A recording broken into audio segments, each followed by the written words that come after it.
우리 같이 하나님 말씀 보시겠습니다. 에스라서 6장 13절에서 22절까지 말씀입니다. 에스라서 6장 13절에서 22절까지 말씀 다 찾으셨으면 우리 같이 한 절씩 교독하시겠습니다. 다리오 왕의 조서가 내림에 유브라데 강 건너편 총독 다뜨네와 스달보스네와 그들의 동관들이 신속히 준행하니라.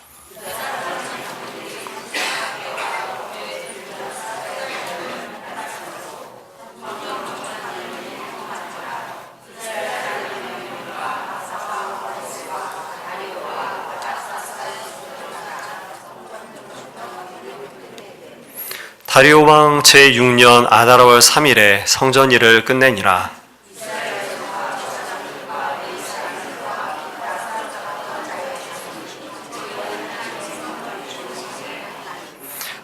하나님의 성전 봉헌식을 행할 때에 수소 100마리와 순양 200마리와 어린 양 400마리를 드리고 또 이스라엘 지파의 수를 따라 순염소 12마리로 이스라엘 전체를 위하여 속죄제를 드리고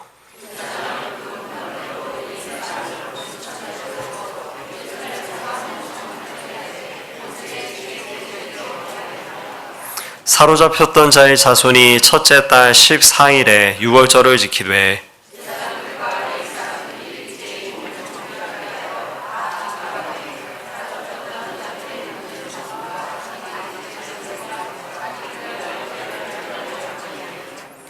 사로잡혔다가 돌아온 이스라엘 자손과 자기 땅에 사는 이방 사람의 더러운 것으로부터 스스로를 구별한 모든 이스라엘 사람들에게 속하여 이스라엘이 하나님 여호와를 찾는 자들이 다 먹고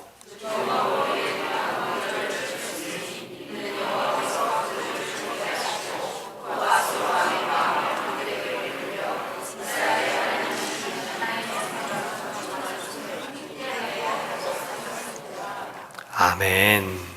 오늘 우리는 에스라서 6장 13절부터 22절까지의 말씀을 함께 읽었습니다. 지난주까지 저희가 한 3주간 정도에 걸쳐서 학개서의 말씀을 함께 살폈었고요.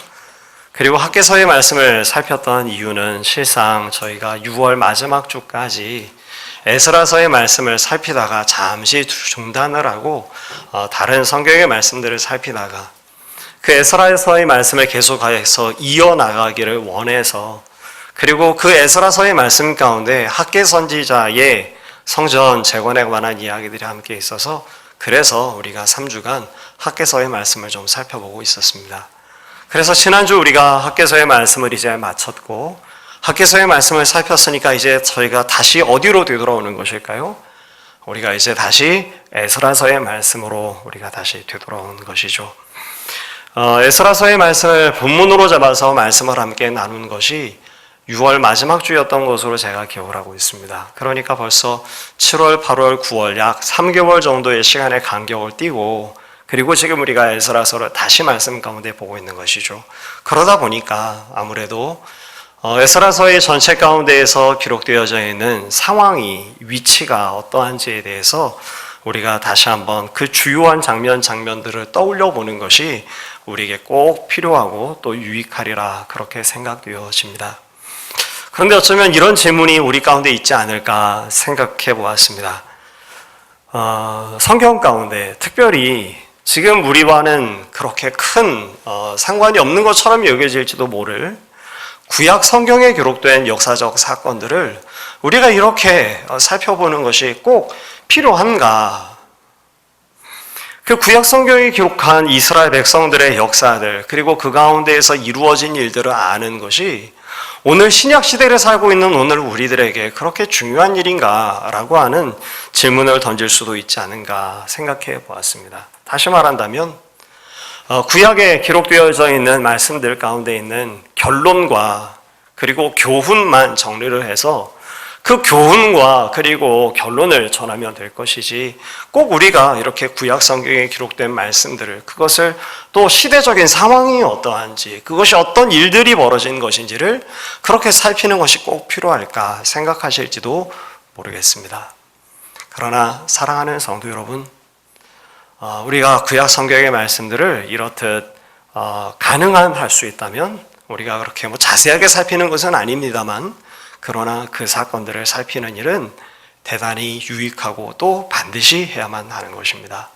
왜냐하면 우리 하나님께서 먼저 당신 스스로를 우리에게 계시하기를 기뻐해 주셨는데, 우리 하나님이 어떤 분이신지를 우리에게 나타내 주시는데, 어떻게 우리에게 하나님이 어떤 분이신지를 가르쳐 주셨는가 하면 하나님의 말씀을 통해서 우리 하나님이 어떤 분이신지를 우리에게 가르쳐 주십니다.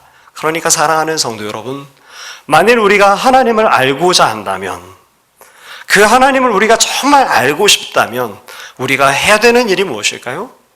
그것은 두말할 나위도 없이 하나님의 말씀을 살피고 그 하나님의 말씀이 우리에게 무엇을 가르치는가를 살펴보아야 되겠죠. 그런데 그 하나님께서 당신을 계시하시되, 이 하나님의 말씀을 통해서 당신을 계시하시는데 어떤 방법을 통해서 우리에게 계시하셨는가 하면, 이 땅 가운데 있는 많은 민족 가운데 아브라함을 그리고 야곱을 택하셔서 그 유대 백성들에게, 이스라엘 백성들에게 베푸시는 하나님의 일하심을 통해서 시간의 흐름이라고 하는 역사적 배경 속에 우리 하나님께서 하나님이 어떠하신 분이신지를 우리에게 가르쳐 주신 것입니다. 그러니까 우리가 구약 성경을 살필 때 우리가 정작 알아야 하고 살펴야 되는 것은 이스라엘의 역사에 관한 이야기가 아닙니다. 우리가 그 성경의 말씀을 살피면서 우리가 알아야 하고 주목해야 되는 것은 무엇이겠습니까? 그 역사적인 사건들을 통해 계시하신 우리 하나님이 어떠한 분인지를 아는 것이. 그러니까 우리가 그 길을 통하지 아니하고는 하나님을 알 수 없어서 오늘 우리가 말씀을 살펴야 하고, 그 말씀 속에 기록되어진 이스라엘 백성들의 역사적 사건과 성경의 이야기들을 살펴야만 되는 것이죠. 그래서 오늘 우리가 조금은, 제가 연도도 막 이렇게 이야기하고요, BC 586년에 536년에 이런 이야기를 자꾸 하는데, 그런 말씀을 들을 때에 그 숫자에 대해서 주목하실 이유는 별로 없겠으나, 그러나 그런 역사 속에서 당신 스스로를 계시하신 하나님을 우리가 알 수 있게 되어지기를 간절히 소망합니다. 이스라엘 백성이 바벨론에 의해서, 정확하게 이야기한다면 남유다가 바벨론에 의해서 멸망당한 것이 BC 586년입니다. 정확하게는 이스라엘 백성들 가운데 있는 그 예루살렘 성전이 회파된 것이 BC 586년입니다. 그리고 약 한 50년 정도의 세월이 지나서 BC 538년이 되어졌을 때에 페르시아의 왕이 된 고레스가 이 세상 사람들이, 그리고 이스라엘 백성들이 상상할 수 없었던 그런 칙령을 선포합니다. 어떤 말씀드렸었나요? 유대 민족들은 고향 땅 예루살렘으로 되돌아가서 허물어진 예루살렘 성전, 여호와 하나님의 성전을 재건하라 라고 하는 칙령이 BC 538년에 주어지게 됩니다.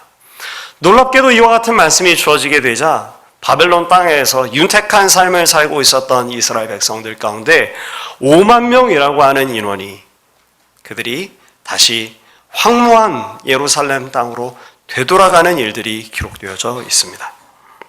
이것이 에스라서 2장 말씀에 기록된 말씀이죠. 우리가 읽지는 아니하겠지만 여러분 한번 에스라서 2장 말씀을 한번 살펴보십시오. 에스라서 2장 말씀을 보면 우리가 참으로 기억할 만한, 그리고 참으로 고귀한 이름들이 기록되어져 있습니다.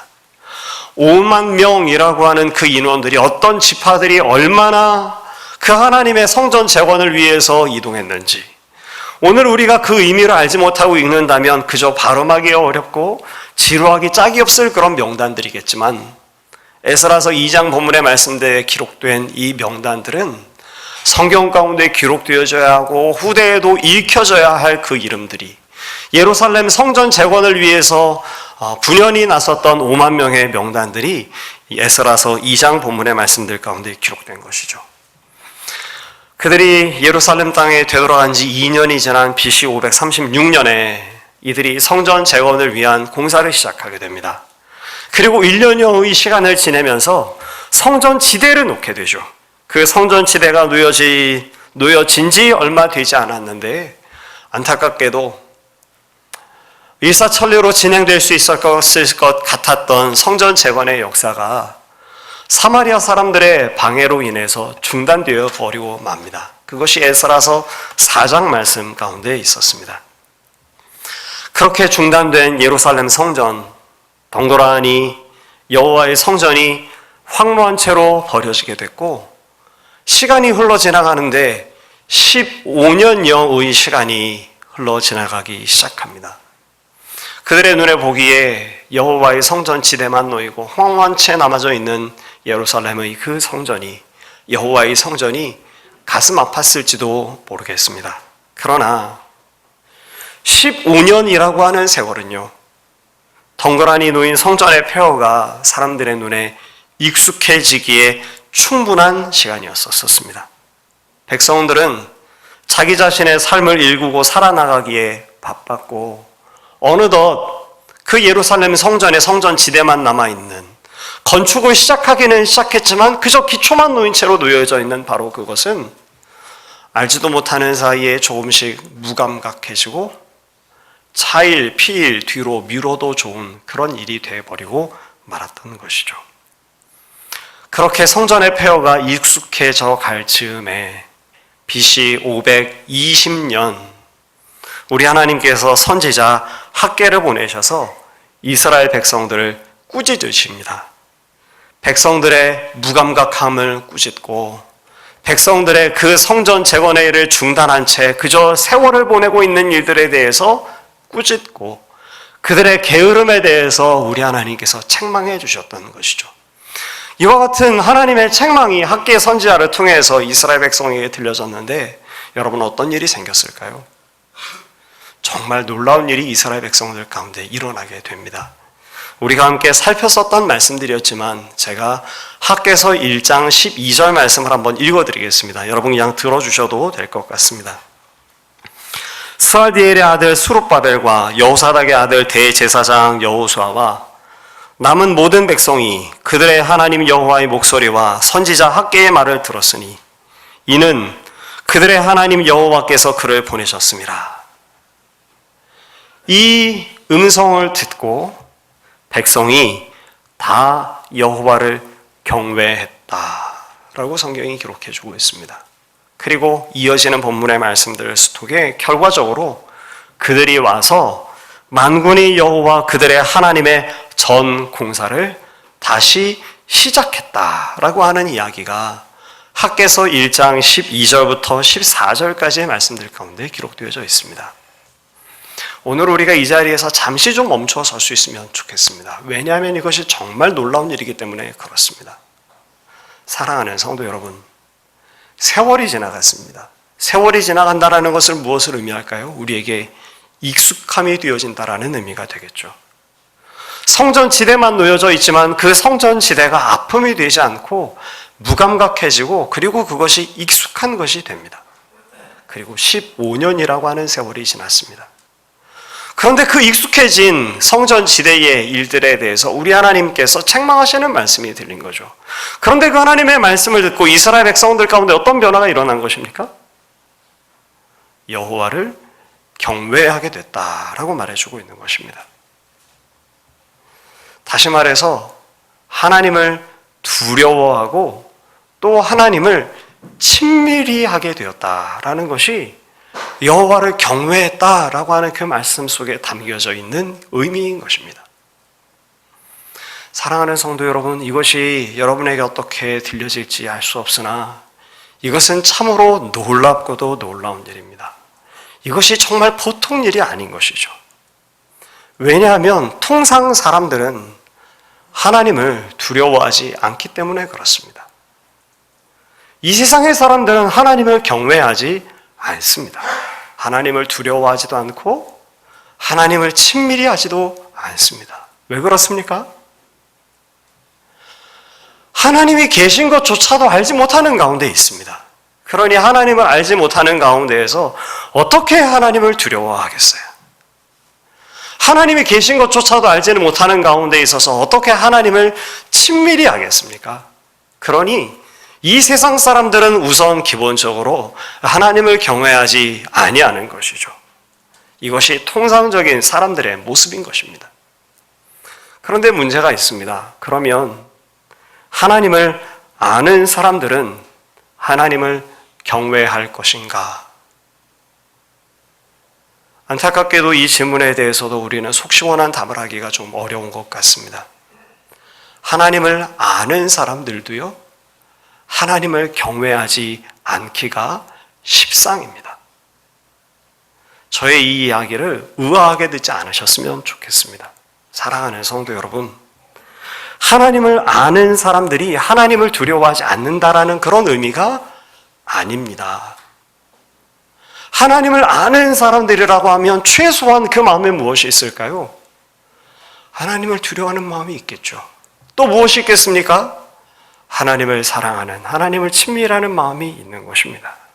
그런데 오늘 제가 학개서 1장 12절의 말씀을 통해서 읽어드린 이스라엘 백성들이 학개 선지자를 통하여 들려준 하나님의 말씀을 듣고 하나님을 경외하게 되었다라고 하는 이야기는 그저 우리 안에 하나님을 두려워하는 마음이 있는가 없는가에 관한 이야기가 아니기 때문에 그런 것이죠. 깊이 한번 생각해 보십시오. 성전 재건이 멈추어지고 스스로를 위한 삶에 열심을 낼 때 성전 지대의 기초만 남아져 있지만 그것이 더 이상은 익숙해져서 아픔이 되지 않고 언젠가는 재건을 해야 되겠지만 지금 당장은 아니라고 차일피일 뒤로 미루고 있는 이스라엘 백성들의 마음속에 여러분, 하나님을 두려워하는 마음이 없었겠습니까? 하나님을 사랑하는 마음이 그들 가운데 없었겠습니까? 아닙니다. 그들의 마음속에 하나님을 두려워하는 마음이 있고 하나님을 사랑하는 마음이 있기는 있습니다. 그런데 문제는 무엇인가 하면 우리의 마음의 작동 방식에 문제가 있죠. 우리의 마음의 작동 방식이 무엇인가? 우리의 마음속에 있는 우리 마음은 작동을 할 때 어떻게 작동하는가 하면 우리 안에 하나님을 두려워하는 마음이 있는가 없는가에 의해서 우리의 행동이, 우리의 판단이, 우리의 결정이 작동되어지는 것들이 아니더라는 것이죠. 사랑하는 성도 여러분, 제가 한번 여쭤보겠습니다. 여러분은 하나님을 두려워하는 마음을 가지고 계십니까? 여러분은 하나님을 사랑하는 마음을 가지고 계십니까? 아멘. 그렇죠. 우리 안에 그것이 있습니다. 그런데 문제는 무엇인가 하면 우리 안에 있는 마음의 작동 방식이 문제인 것입니다. 우리 안에 하나님을 두려워하는 마음이 있으면 그 마음 속에 하나님 두려워하는 마음이 있다라는 사실 때문에 우리의 마음이 작동하면 좋은데 그렇게 작동하지를 않습니다. 우리의 마음의 작동 방식은 흡사 양팔저울과 같죠. 하나님을 두려워하는 마음과 세상을 두려워하는 마음이 우리 마음속에 같이 늘 함께 있습니다. 하나님을 사랑하는 마음이 왜 없겠습니까? 하나님을 사랑하는 마음이 있습니다. 그런데 또 무엇이 같이 있습니까? 나를 사랑하는 마음이 내 안에 또 같이 있습니다. 이웃을 사랑하는 마음이 성도들 안에 없겠습니까? 왜 없겠습니까? 그것이 있죠. 그런데 또 무엇이 같이 있습니까? 나의 유익을 구하는 마음이 내 안에 또 같이 있습니다. 우리의 마음의 작동 방식이 이런 것이죠. 우리 안에 하나님을 두려워하는 마음이 있는가 없는가에 의해서 우리의 마음이 작동되지를 않고요. 어느 편이 무거운가에 의해서 우리의 마음이 작동되는 것입니다. 모든 성도들의 마음은 하나님을 두려워하는 마음이 있고 하나님을 사랑하는 마음이 있습니다. 그런데 결국 그 삶을 결정짓는 것은 어느 편이 더 무겁고 어느 편이 더 큰가에 의해서 결정되는 것이죠. 하나님을 사랑하는 마음이 있습니다. 그러나 나를 사랑하는 마음이 더 크면 우리의 삶은 어느 방향으로 움직이게 될까요? 세상 사람들과 방불한 모습으로 전혀 다르지 아니한 모습으로 살아가는 것입니다. 내 안에 하나님을 두려워하는 마음이 있습니다. 그런데 세상을 두려워하는 마음이 더 큽니다. 그러면 이 인생이 어떤 인생을 살까요? 하나님을 두려워하는 방식으로 살지 않고 세상을 두려워하는 가운데서 살아가게 되는 것입니다. 천륜을 저버리고 자기가 낳은 아이를 죽이는 아이들의 어떤 여인들의 이야기를 우리가 뉴스상에서 접하게 됩니다. 사랑하는 성도 여러분, 10달을 뱃속에서 누웠고 태동을 느꼈던 그 아이를 여인이 출산했습니다. 이 여인에게 이 아이에 대한 사랑하는 마음이, 애틋한 마음이 정말 하나도 없었을까요? 있죠. 왜 그것이 없겠습니까? 그런데 마음의 양팔 저울 가운데는 어떤 일이 생긴 것이죠? 그 아이를 사랑하는 마음보다 나의 욕심대로, 나의 뜻대로 어떤 다른 이유들이 훨씬 더 큰 무게를 차지하는 것입니다. 그러니 철륜을 저버리고 뱃속에 10달을 담아두었고 그 태동을 다 느꼈던 아이의 생명을 취하는 일들을 여인이 행하는 것들을 우리가 뉴스에서 접하는 것이죠. 사랑하는 성도 여러분, 우리의 마음의 작동 방식에 대해서 우리가 다시 한번 좀 이해할 수 있으면 좋겠습니다. 우리 안에 다 하나님을 사랑하는 마음이 있습니다. 그러나 그 하나님을 사랑하는 마음이 있다 하여서 여러분 속지 마십시오. 그 마음이 있다 하여서 우리가 하나님을 사랑하는 것은 아닙니다. 그 하나님을 두려워하는 마음이 있습니다. 그렇다고 하여서 우리가 하나님을 경외하는 것이라고 생각하지 않았으면 좋겠습니다. 마음속에 있는 양팔 저울 가운데 어느 편이 정말 무거운가?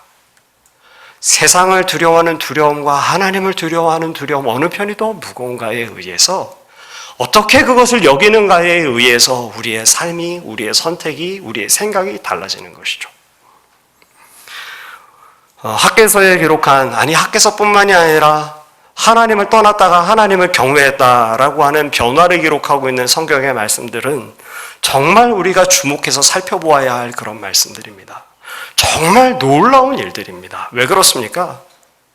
이스라엘 백성들이 성전 재건의 일을 차의 피 뒤로 미루고 그 성전 재건의 일들을 행하지 아니하고 스스로 자신의 삶에 바빴던 이유가 분명하게 있는데, 그것은 무엇이었는가 하면 하나님을 두려워하는 마음이 없어서가 아니었고요, 하나님을 친밀히 여기거나 하나님을 사랑하는 마음이 없어서가 아니었고요, 이스라엘 백성들이 15년이라고 하는 세월 가운데에서 어떤 형편 가운데 처하게 됐는가 하면 하나님을 두려워하는 것보다 사마리아 사람들의 위협을, 그리고 세상 사람들의 어떤 방해를 더 두렵게 여겼기 때문이었던 것이죠. 또 어떻습니까? 하나님의 성전 재건의 일을 시작하는 일보다 내 집을 살피고 내 집을 화려하게 하고 욕망에 충실한 것이 더 무게를 가졌기 때문이었던 것입니다. 그런데 그러했던 그들이 학개 선지자가 전하여주는 하나님의 말씀을 듣고 이 무게가 바뀌었다라는 거 아닙니까?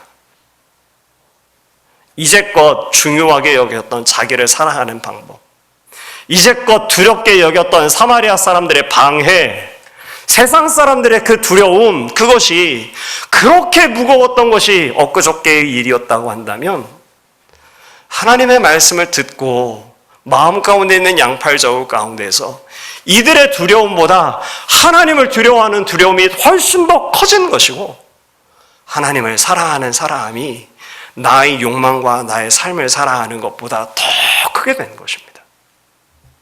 그러니 사랑하는 성도 여러분, 이것이 어찌 우리가 경탄할 만큼 놀라운 일이 아니겠어요? 간절히 소망하기는 오늘 우리 안에도 우리 하나님께서 놀라우신 하나님의 은혜를 베풀어 주셔서 저와 여러분 우리 안에 갖고 있는 우리의 양팔 저울 가운데에 하나님을 사랑함이 나 자신을 사랑하는 것보다, 하나님을 두려워함이 세상을 두려워하는 것보다 더 무겁고 더 가치 있고 더 큰 것이 되게 하여 주시는 하나님의 은혜를 주시기를 간절히 소망합니다. 이렇게 이스라엘 백성들 가운데 변화가 일어났습니다. 하나님을 이렇게 경외하게 되었습니다.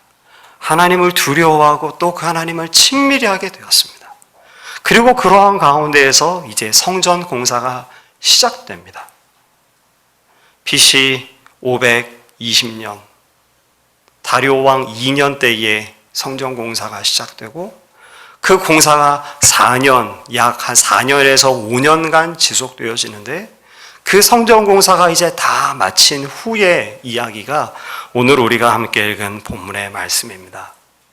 여러분, 우리 같이 한번 에스라서 6장 15절부터 18절까지의 말씀을 한번 보실 텐데요. 제가 6장 15절 말씀을 읽고 여러분께서는 16절부터 18절까지의 말씀을 읽어주시면 감사하겠습니다. 에스라서 6장 15절 말씀을 제가 먼저 읽도록 하겠습니다. 다리오 왕 제6년 아달월 3일에 성전 일을 끝내니라.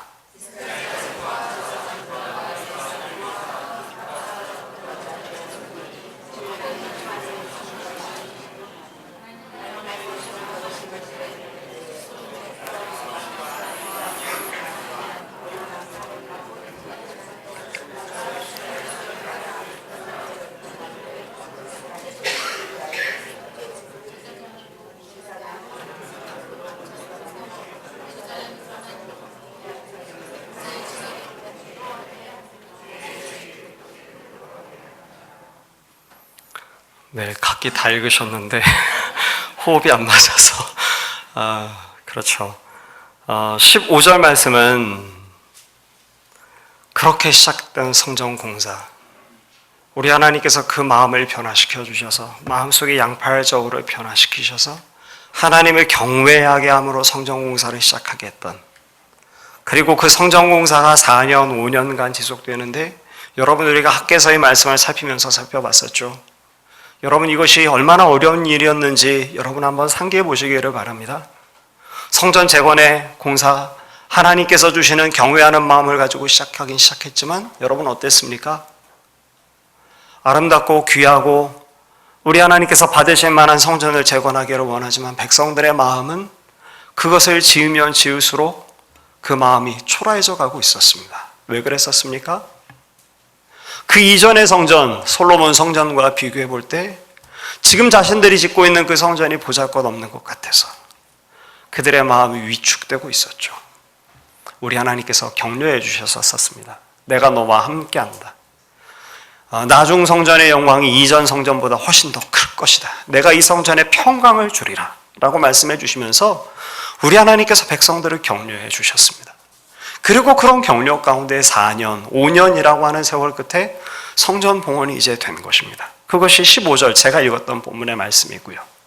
그리고 이제 성전이 완공된 이후에 우리 하나님 앞에 성전 봉헌식을 이제 행하게 되는데 그 성전 봉헌식을 행했다라는 것이 먼저는 16절 말씀이고 그 성전 봉헌식을 구체적으로는 어떻게 했는지에 대해서 말하고 있는 것이 17절과 18절 말씀입니다. 사랑하는 성도 여러분, 성전 봉헌식을 행하는데 그렇게 어렵게 격려를 받아가며 믿음 가운데 지어진 성전을 우리 하나님 앞에 봉헌하면서 이들이 행한 것이 무엇인지 한번 살펴보십시오. 17절의 말씀을 한번 보시겠습니까? 이들이 한 것이 무엇입니까? 수소 100마리, 수양 200마리, 어린 양 400마리, 순염소 12마리, 그것을 가지고 무엇을 했다고요? 우리 하나님 앞에 속죄제를 드렸다라는 것입니다. 사랑하는 성도 여러분, 속죄제를 드린다라는 것에는 중요한 전제가 한 가지 있습니다. 그 전제가 무엇인가 하면 우리가 부정한 자들입니다 라는 것에 대한 고백입니다. 우리가 죄인입니다 라는 것에 대한 분명한 고백이 속죄제를 드리는 일에 먼저 전제됩니다. 지금 이들이 무엇을 하는 자리인가요? 성전을 봉헌하는 자리입니다.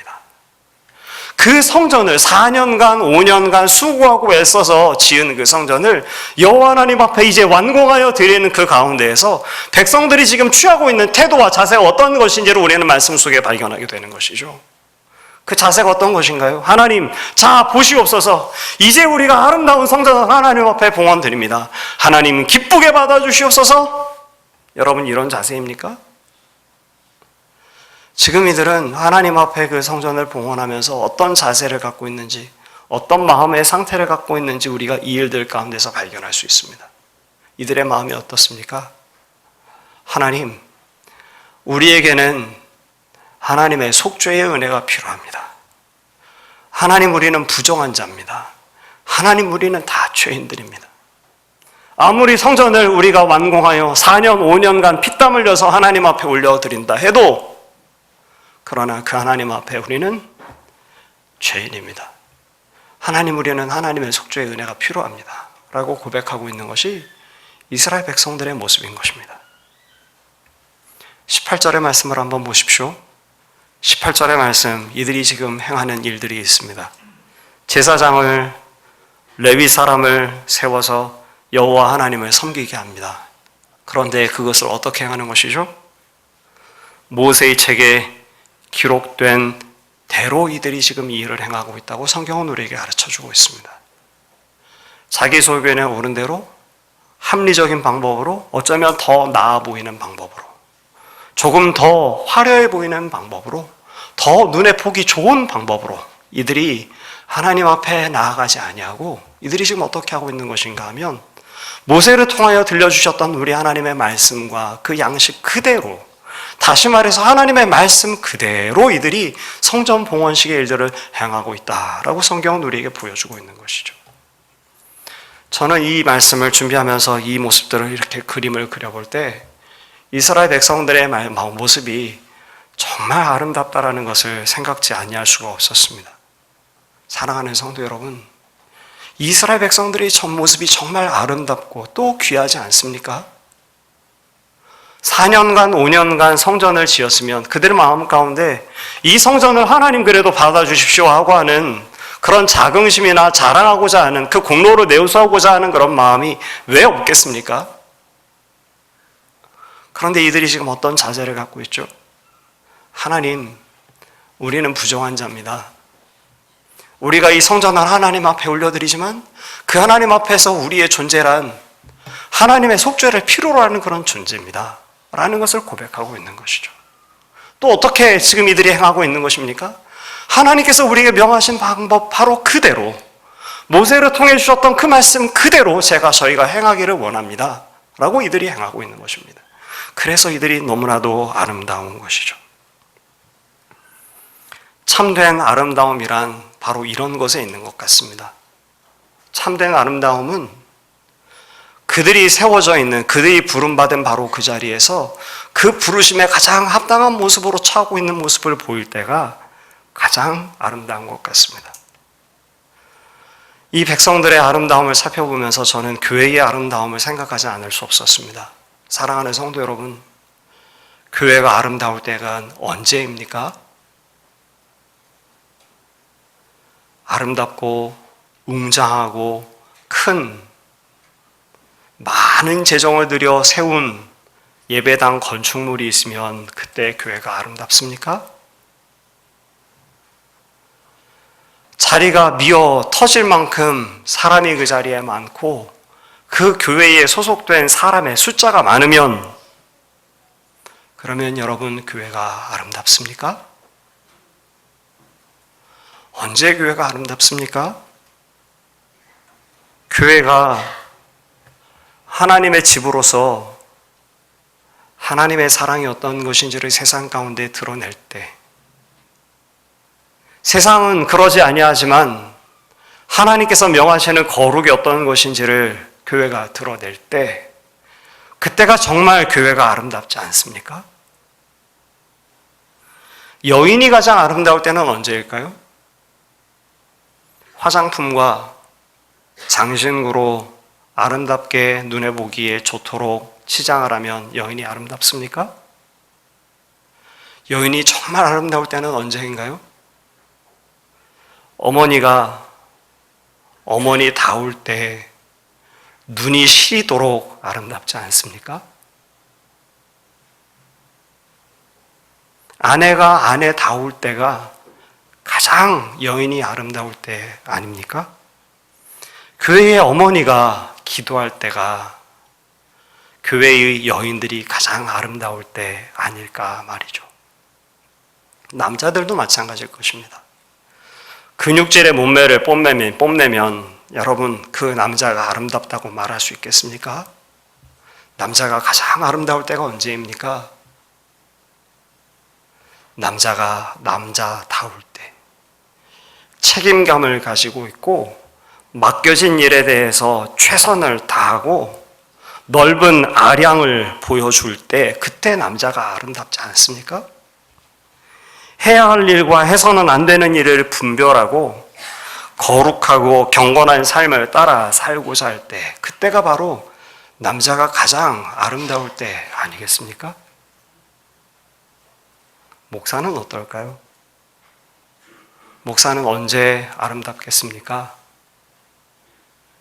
그럴싸한 말로 회중을 웃기고 울리고 은혜라고 여겨질 그런 감정을 마음 가운데 일으킬 때 그때 목사가 아름답겠습니까? 목사의 아름다움은 목사가 가장 목사다워야 아름답지 않겠습니까? 성도의 아름다움도 그러하겠죠. 성도의 아름다움도 여기에 있습니다. 십자가에 달려서 우리를 위해 피 흘려 죽으신 우리 주님의 구속의 은혜를 알아서 하나님 앞에 설 때마다 겸손과 감사로 옷 입고 하나님을 사모하고 그의 주권을 인정하고 그 말씀을 따라 살기를 소망하며 성도의 아름다움이 있지 않겠습니까? 오늘 간절히 소망하기는 저와 여러분 우리 모두가 그리고 또 우리 희망찬 교회가 우리 하나님 앞에서 아름다운 교회요 아름다운 성도가 되게 되시기를 간절히 소망합니다. 이스라엘 백성들의 아름다움이 여기에 있는 것이죠. 그 성전을 다 짓고 여호와 하나님 앞에 봉헌을 하면서도 이들이 어떻게 하고 있는 것인가요? 주님 우리가 부정합니다. 우리에겐 주의 속죄의 은혜가 필요합니다. 우리의 생각대로 우리의 뜻대로 행하지 아니하고 하나님의 말씀대로 우리가 살기를 원합니다. 라고 하는 모습으로 보이고 있기에 오늘 이스라엘 백성들의 모습이 아름다운 것입니다. 오늘 말씀을 살펴보게 되니까 이같이 겸손하여지고 우리는 부정한 자입니다 라고 인정하고 있는 이스라엘 백성들의 마음속에 즐거움이 있는 것을 또 한 가지 발견하게 됩니다. 여러분 16절의 말씀을 한번 보십시오. 16절 말씀을 살펴보게 되니까 이들이 성전 봉헌식을 행하는데 어떻게 행하는가? 즐거이 하나님의 성전 봉헌식을 행했다라고 기록해주고 있습니다. 22절의 말씀도 한번 보십시오. 이들이 바로 이어서 유월절과 무교절 절기를 지켰는데 이 유월절 절기와 무교절 절기를 지킴에 있어서도 무엇으로 이 절기를 지켰는가 보니까 즐거움으로 무교절 절기와 유교절 절기를 지켰다라고 이야기해주고 있습니다. 하나님 우리는 부정한 자입니다 라고 고백하는 바로 이 일을 하나님 우리가 하나님의 법대로 행하겠습니다. 우리의 생각대로 행하지 않고 하나님의 완전한 지혜를 따라 행하겠습니다 라고 말하는 이들이 즐거움으로 교회를 감당했다고 말해주고 있는 것이죠. 어떻게 이 일이 가능했었을까요? 우리 같이 한번 22절의 말씀을 한 목소리로 함께 읽어보도록 하겠습니다. 함께 합니다. 즐거움으로 이래 동안 무교절을 지켰으니 이는 여호와께서 그들을 즐겁게 하시고 또 아수르 왕의 마음을 그들에게로 돌려 이스라엘이 하나님이신 하나님의 성전 건축하는 손을 힘있게 하도록 하셨음이었더라. 성경은 오늘 의도적으로 분명한 한 가지의 사실을 가르쳐주고 있는 것입니다. 이들이 하나님 앞에 성전을 봉헌하여 드리고 스스로 낮아지고 겸비하여졌고 하나님의 법을 그 어떤 무엇보다도 귀하게 여겼는데 이 일들을 행할 수 있었던 가장 원천에 우리 하나님의 일하심과 하나님의 역사하심이 있었다라고 지금 이야기해주고 있는 것이죠. 이들이 즐거이 일들을 감당했습니다. 왜 즐거이 행할 수 있었습니까? 여호와 하나님께서 그들을 즐겁게 하시고 성전 건축하는 그 손을 힘있게 우리 하나님께서 하셨기 때문에 이들이 이 모든 일들을 감당하면서 즐거이 감당할 수 있었다라고 성경은 오늘 우리에게 가르쳐주고 있는 것입니다. 오늘 우리가 주님 앞에 나와 기도하고 또 하나님의 말씀을 기억할 때 하나님 오늘 우리가 이스라엘 백성들과도 같이 합당한 사람들, 다운 사람들 되게 하셔서 아름다운 그런 인생들이 되게 하여 주시옵소서. 우리가 기도했으면 좋겠습니다. 하나님 오늘도 우리의 심령 가운데 역사하여 주셔서 과거에는 나를 사랑하는 것이 더 무거웠고 우리 안에 하나님을 사랑하는 것이 있기는 있으나 나를 사랑하는 방법으로 살아가는 명목상의 그리스도인처럼 우리가 혹시 살았었다면 아버지 오늘은 이제 우리 가운데 역사하여 주셔서 하나님의 말씀이 그 무엇보다도 더 무거운 것이 되도록 하나님 도와주시옵소서. 그 은혜를 구하는 저와 여러분 우리 모두가 되시기를 간절히 소망합니다. 그리고 그 일이 어디에서 이루어지는가? 우리 하나님의 은혜 주심 가운데만 우리에게 주어지는 것이죠. 우리가 이제 잠시 우리 하나님 앞에 기도하기를 원하는데요. 오늘 주신 말씀을 우리가 다시 한번 잠시 기억하면서 우리 하나님께 나아갈 수 있으면 좋겠습니다. 먼저 우리의 마음의 상태를, 우리의 마음의 작동 방식을, 우리 속에 있는 양팔 저울의 무게가 어떠한지를 한번 살펴보십시오. 우리 안에 분명히 하나님을 사랑하는 것이 있습니다. 우리 안에 분명히 하나님을 두려워하는 것이 있습니다. 그런데 문제는 무엇입니까? 하나님을 두려워하지 않는 것이 문제가 아니고 우리 안에 하나님을 두려워하면서도 세상을 두려워하는 두려움이 더 큰 것이 문제인 것입니다. 하나님을 사랑합니다 라는 고백이 여러분 그것이 참되고 진실한 것이라고 저는 믿습니다. 그런데 문제는 무엇인가요? 하나님을 사랑합니다 라고 고백하는 우리 안에 나를 사랑하는 것이 훨씬 더 큰 것이 그것이 문제인 것입니다. 하나님 우리의 심령을 고쳐주시고 새롭게 해주시옵소서. 그리고 성도다움의 자리에 설 수 있도록 우리를 부르신 그 부르심이 각기에게 있는데 우리가 있어야 할 바로 그 자리에 그에 합당한 모습으로 설 수 있도록 그렇게 아름다운 인생들이 될 수 있도록 도와주시옵소서. 시간같이 한번 우리에게 은혜를 베풀기를 기뻐하시는 우리 하나님 앞에 우리의 마음을 고백하며 우리 같이 기도하도록 하겠습니다. 참 사랑이 많으신 우리 아버지 하나님, 오늘도 주의 말씀을 통하여 오늘 우리에게 필요한 것이 무엇인지 다시 하금 우리에게 은혜를 베풀어 주시니 가르쳐 주시니 감사합니다. 하나님 우리 안에 하나님을 사랑하는 마음이 있습니다. 하나님을 두려워하는 마음이 있습니다. 그런데 하나님, 하나님을 사랑하는 것보다 우리가 내 자신을 더 사랑하고 하나님을 두려워하는 것보다 세상을 더 두려워하여서 세상 사람들과 다른 모습이 아닌 방불한 모습으로 살아가는 것이 오늘 우리들의 형편인 것을 주께 또한 고백합니다. 아버지, 오늘 우리를 도와주시옵소서. 하나님 우리 안에 하나님을 더 사랑하게 하여 주시옵소서. 이 세상보다도 하나님을 더 두려워하게 하여 주시옵소서. 그 은혜를 성령께서 베풀어 주심으로 그리하여 우리 하나님 앞에 아름다운 모습으로 성도다운 모습으로 우리를 부르신 그 부르심에 합당한 모습으로서는 우리 모두가 되어지도록 주님 도와주시옵소서. 이 일을 행하시는 이가 오직 여호와 우리 하나님 한 분 외에 있지 아니한 것을 주께 고백하오니 참 은혜 베풀기를 기뻐하시는 우리 아버지께서 오늘도 하나님의 은혜를 구하는 하나님의 사람들에게 그 크신 변화의 은혜를 내려 주시옵소서. 예수님의 이름으로 감사드리며 기도합니다. 아멘.